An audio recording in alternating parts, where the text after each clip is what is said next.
যুক্তরাষ্ট্রের নির্বাচিত president Donald Trump আগামী মাসে তার অভিষেক অনুষ্ঠানে যোগ দিতে চীনা প্রেসিডেন্ট শি জিনপিংকে আমন্ত্রণ জানিয়েছেন। ওয়াশিংটনে 20 জানুয়ারি শপথ অনুষ্ঠানের আমন্ত্রণগুলি নভেম্বরের শুরুতে 5 নভেম্বরের রাষ্ট্রপতি নির্বাচনের পরপরই পাঠানো হয়েছিল, সিবিএস জানিয়েছে। তবে শি আমন্ত্রণ গ্রহণ করেছেন কিনা তা স্পষ্ট নয়। ওয়াশিংটনের চীনা দূতাবাস তাৎক্ষণিকভাবে মন্তব্যের অনুরোধে জবাব দেয়নি।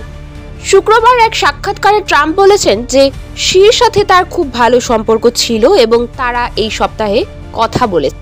ট্রাম্প তার আগত প্রশাসনের গুরুত্বপূর্ণ পদে চীনপন্থী বেশ কয়েকজন নেতাকে নিয়োগ দিয়েছেন।